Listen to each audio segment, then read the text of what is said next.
ಗುರುಗಳೇ ನೀವು ಹೇಳ್ತಿದ್ರಿ 9 ಮತ್ತು 11 ತಿಂಗಳಲ್ಲಿ ಟ್ರಿಪ್ ಎಲ್ಲ ಜಾಸ್ತಿ ಹೋಗಬಾರ್ದು ಅಂತ ಹೇಳ್ತಿದ್ರಿ. ಮತ್ತು ಈ ವರ್ಷದ ಅಂತ್ಯ ಭಾಳಷ್ಟು ಡೇಂಜರಸ್ ಆಗಿದೆ ಅಂತ ಹೇಳ್ತಿದ್ರಿ. ಸೊ ಯಾಕೆ?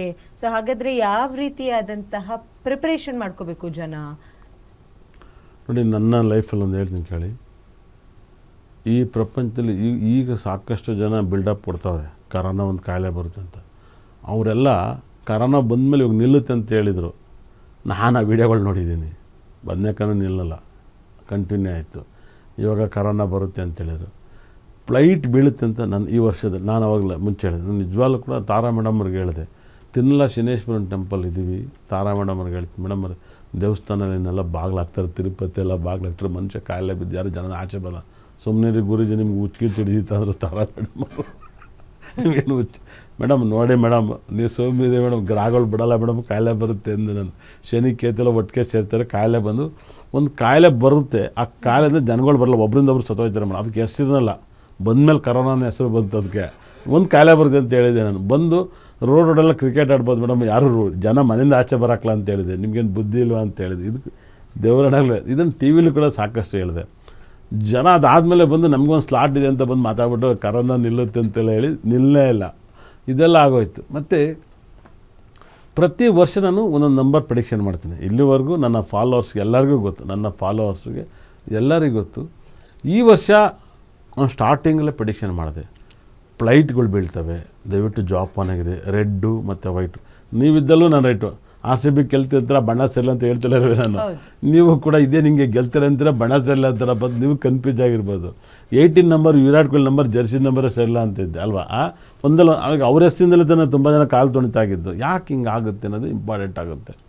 ಮತ್ತು ಇದನ್ನು ಕೂಡ ನನ್ನದೇ ಪ್ರೆಡಿಕ್ಷನ್ನು. ಮತ್ತು ಸಾಕಷ್ಟು ಜನಕ್ಕೆ ನಾನು ಹೇಳ್ತಾ ಇದ್ದೆ, ರೆಡ್ ಕಲರ್ ಬಣ್ಣ ಸರಿಯಿಲ್ಲ, ಈ ತುಂಬ ಜನಗಳು ಸೇರೋ ಕಡೆ ಸೇರಬೇಡಿ, ಫ್ಲೈಟ್ ಅನಾಹುತ, ವಾರ್ ಆಗುತ್ತೆ, ಸಿಲಿಂಡರ್ಗಳು ಬಸ್ಟ್ ಆಗುತ್ತೆ, ಬಿಲ್ಡಿಂಗ್ ಹತ್ತುರಿತವೆ, ಭೂಕಂಪ ಆಗುತ್ತೆ, ಇಂತಿಂಥ ಡೇಟಲ್ಲಿ ಆಗುತ್ತೆ, ಇಂತಿಂಥ ರಾಶಿಲಿ ಆಗುತ್ತೆ ಅಂತ ಪ್ರೆಡಿಕ್ಷನ್ ಮಾಡಿದೆ. ಇಂಥ ಡೇಟ್ ಇಂಥ ರಾಶಿ ಕನ್ವರ್ಟ್ ಆಗಿರುತ್ತೆ, ಸಂಬಂಧಗಳು ಇರ್ತವೆ ಅಂತ. ಬೇರೆ ಇವಾಗ ನೋಡಿ, ನೀವು ನೋಡಿರ್ಬೋದು, ನೀವು ಭಾಳ ವಿಶೇಷವಾಗಿ ಕೋಡಿಮಟ್ಟಿ ಸ್ವಾಮೀಜಿನ ಹೇಳ್ತಾರೆ, ಮಗ್ಗಿ ಹೇಳ್ಬಿಟ್ಟು ಹೋಗಿರ್ತಾರೆ, ಅದು ಆದ್ರೆ ಆಯಿತು ಹೋದ್ರೂ ಆಯಿತು, ಹಾಗೆ ಆಯಿತು ಯಾವಾಗಲಾರು ಒಂದು. ನಾನು ಆದೇನದಲ್ಲ, ಇಂಥ ಸಮಯದಲ್ಲಿ ಇಂಥ ವಾರ ಇಂಥ ನಕ್ಷತ್ರ ಇಂಥಗಳಿಗೆ ಅಂತ ಹೇಳ್ಬೇಕು. ನಾನು ಪರ್ಫೆಕ್ಟಾಗಿ ಹೋಗಿರ್ತೀನಿ, ಇದೇ ನಕ್ಷತ್ರದಲ್ಲಾಗುತ್ತೆ, ಇದೇ ಡೇಟಲ್ಲಾಗುತ್ತೆ, ಇದೇ ರಾಶಿಲಾಗುತ್ತೆ, ಇದೇ ಡೇಟಲ್ಲಾಗುತ್ತೆ ಅಂತ ಹೇಳ್ತೀನಿ. ಅವ್ರು ಭಾಳ ವರ್ಷದಿಂದ ಹೇಳ್ತಾರೆ, ನಮ್ಗೆ ಅವ್ರ ಮೇಲೆ ಗೌರವ ಇದೆ, ಅದೆಲ್ಲ ಇದೆ. ಅಂದರೆ ಯಾಕೆ ಈ ಮಾತು ಹೇಳ್ತಿದ್ರೆ, ಜ್ಯೋತಿಷ್ಯ ಯಾರು ಕಲ್ತಿದ್ದಾರೆ ಇದನ್ನು ಪ್ರಪಂಚಕ್ಕೆ ಹೇಳ್ಬೇಕು, ಪ್ರಪಂಚದ ಜ್ಞಾನ ಇರಬೇಕು. ತನ್ನ ಜ್ಞಾನ ಇದ್ಬಿಟ್ರೆ ಸಾಲದಲ್ಲ, 100%. ತನ್ನ ಜ್ಞಾನದಲ್ಲಿ ತುಂಬ ಜನ ಹೇಳೋಗ್ತಾರೆ. ಇವತ್ತು ತನ್ನ ಜ್ಞಾನದಲ್ಲಿ ಊರೆಲ್ಲ ಜ್ಯೋತಿಷ್ಯರಿದ್ದಾರೆ, ಅವ್ರು ಪ್ರಯೋಜನ ಮಗ್ಗಿ ಹೇಳ್ತಾರೆ, ಇದೇ ರಾವು ಟೆಂಪಲ್ಗೆ ಅಲ್ಲಿಗೆ ಹೋಗಿ ಗುರು ಟೆಂಪಲ್ಗಳು ಇವೆಲ್ಲ ತಂದೋನೇ ನಾನು ಈ ಭೂಮಿಯಲ್ಲಿ. ಭಾಳ ಜನಕ್ಕೆ ಕರ್ನಾಟಕದಲ್ಲಿ ಇಂತಿಂಥ ಟೆಂಪಲ್ಗಳಿಗೆ ಪರಿಹಾರ ಸ್ಥಳಗಳು ಯಾವುವು, ದೇವಸ್ಥಾನಗಳು ಎಲ್ಲ ಇದ್ದಾವೆ. ಶೃಂಗೇರಿ ಟೆಂಪಲು ದೇವಸ್ಥಾನಗಳು ಇದ್ದಾವೆ, ಧರ್ಮಸ್ಥಳನೂ ಟೆಂಪಲ್ ಇದೆ. ಭಾಳ ವಿಶೇಷ ಅರ್ಥ ಮಾಡ್ಕೊಳ್ಳಿ, ಟೆಂಪಲ್ಗಳು ಬೇರೆ, ಪರಿಹಾರ ಸ್ಥಳಗಳು ಬೇರೆ. ಭಾಳ ಇತ್ತೀಚೆಗೆ ಪರಿಹಾರ ಸ್ಥಳಗಳು ಆಗ್ಬಿಟ್ಟು ದೃಷ್ಟಿ ಸ್ಥಳಗಳು ಆಗ್ಬಿಟ್ಟವೆ. ನೀವು ಒಂದು 2-3 ಟೆಂಪಲ್ ಹೇಳ್ತೀರಿ, ಯಾವುದೋ ಒಂದು 2 ಯಾವುದು ಇದು ಕಾಟೇರಮ್ಮ ನೋಡಿ. ಇಲ್ಲೆಲ್ಲ ಏನಾಗುತ್ತೆ ಗೊತ್ತಾ, ಆ ದೇವ್ರನ್ನ ಹೋಗಿ ಪ್ರಾರ್ಥನೆ ಮಾಡಬೇಕು, ಹೊರಗಡೆ ಹೋಗಿ ದೃಷ್ಟಿ ಎಲ್ಲ ತೆಗೆಸ್ಕೋಬೇಡಿ. ಯಾರು ಎಷ್ಟು ದೃಷ್ಟಿ ತೆಗೆಸಿರ್ತಾರೆ ಅವ್ರ ಮೇಲೆ ಏನಾದ್ರು ಒಂದು ಕೊಲೆಗಡಕರು, ಕೇಸು, ಕಂಪ್ಲೇಂಟು. ದರ್ಶನ್ ತುಂಬ ಹೋಗೋರು, ಅವ್ರಿಗೆ ಎಷ್ಟು ಪ್ರಾಬ್ಲಮ್ ಇಲ್ಲ, ಏನು ಇಲ್ದಲ್ಲ ಮೈ ಮೇಲೆ ಎಳ್ಕಂದ್ರಪ್ಪ. ಇವಾಗ ದರ್ಶನವ್ರ ಫೋಟೋ ತುಂಬ ಜನ ಹಾಕ್ಯಾರ, ಬಂಡಿ ಕಳಮ್ಮ ದೇವಸ್ಥಾನ ಹಾಕ್ಯಾನ, ಅವ್ರು ಹಾಕಿ ಎಷ್ಟು ಎಳ್ಕಂದ್ರು. ಯಾಕೆ ಹೇಳ್ಕತ್ತಾರೆ ಅಂದರೆ ಅಲ್ಲೆಲ್ಲ ದೃಷ್ಟಿ ತೆಗಿಯೋದಕ್ಕೆ ಆಗಲ್ಲ 100%, ಯಾರ್ಯಾರ್ದು ಇಲ್ಲ. ನಿಮಗೆ ದೃಷ್ಟಿಗಾಗಿ ಅಂತ ಸ್ಟೋನ್ಗಳಿದ್ದಾವೆ, ಯೂಸ್ ಮಾಡಿ. ತುಂಬ ಜನಗಳ ಮನೆ ನಾನು ಹೀರೋಗಳಿಗೆ ಕೊಟ್ಟಿದ್ದೀನಿ, ನಾನು ಹೇಳೋಕ್ಕೆ ಇಷ್ಟಪಡಲ್ಲ. ಬೇಲಾಗ ಕೊಟ್ಟಿದ್ದೀನಿ, ಗಂಡ ಹೆಂಡ್ತಿ ನೆಮ್ಮದಿಯಾಗಿ ಕೊಟ್ಟಿದ್ದೀನಿ, ನಾನು ಹೆಸರು ಹೇಳೋಕ್ಕೆ ಇಷ್ಟಪಡಲ್ಲ. ಏನು ಹೇಳಿ, ಇಷ್ಟಪಡಲ್ಲ. ಯಾವ್ಯಾವ ಅಭಿಮಾನಿಗಳಿಗೆ ಗೊತ್ತಿರುತ್ತೆ. ಇವಾಗ ಒಬ್ಬೊಬ್ರು ಎಷ್ಟೋ ಜನಕ್ಕೆ ರೀ, ಭಾಳ ವಿಶೇಷವಾಗಿ ಕನ್ನಡದಲ್ಲಿ ತುಂಬ ಸೂಪರ್ ಸ್ಟಾರ್ಗಳ ಮೇಲೆ ಗಂಡ ಹೆಂಡ್ತಿ ಹೆಂಗಿತ್ತು ಅಂತ ಹೇಳಿದ್ದೀನಿ ನಾನು, ಎಷ್ಟೋ ವರ್ಷದಿಂದ ಹೇಳ್ಕೆ ಬಂದೆ.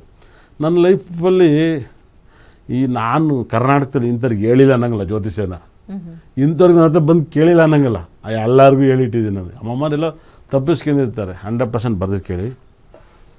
ಏನಕ್ಕೆ ಈ ಮಾತು ಹೇಳ್ತಿದ್ರೆ, ದಯವಿಟ್ಟು ಇನ್ನು ಮುಂದೆ ಯಾವುದೇ ದೇವಸ್ಥಾನದಲ್ಲೂ ಈ ಮೊಟ್ಟೆ ತಡೆ ಹೊಡ್ಸೋದು, ಕೋಳಿ ತಡೆ ಹೊಡ್ಸೋದು ದಯವಿಟ್ಟು ಮಾಡಿಸ್ಬೇಡಿ. ನಿಮ್ಮ ಕೈ ಮುದ್ದು ಕೇಳ್ಕೊಳ್ತೀನಿ, ನಿಮಗಿದೆಲ್ಲ ಗೊತ್ತಿಲ್ಲ. ಅಯ್ಯೋ ಅದು ಮಿರಾಕಲ್, ಅದನ್ನು ನೀವು ಅನುಭವಿಸ್ತೀರ. ದೇವ್ರಿಗೆ ಅಭಿಷೇಕಕ್ಕೆ ಎಷ್ಟು ಬೇಕಾದ್ರೂ ಕೊಡಿ, ಇಲ್ವಾ ನಿಮ್ಮ ಮನೇಲಿ ಅಭಿಷೇಕ ಮಾಡಿ ವಿಗ್ರಹಗಳು ತಂದು. ದೇವಸ್ಥಾನನೇ ಬೇಕು ಅನ್ನಂಗೇನಿಲ್ಲ ಮೇಡಮ್ ಅವರೇ, ನಿಮ್ಮ ಮನೇಲಿ ಇಷ್ಟು ವಿಗ್ರಹ ಇರುತ್ತೆ, ಅಲ್ಲಿ ಇಷ್ಟು ದೊಡ್ಡದಿರುತ್ತೆ, ಅಷ್ಟೇ ವ್ಯತ್ಯಾಸ. ನಮ್ಮ ಮನೇಲಿ ಯಾವ ಫೋಟೋನೂ ಇಟ್ಟಿಲ್ಲ ನಾನು, ಎಲ್ಲ ವಿಗ್ರಹನೇ ತಂದಿಟ್ಟಿರೋದು.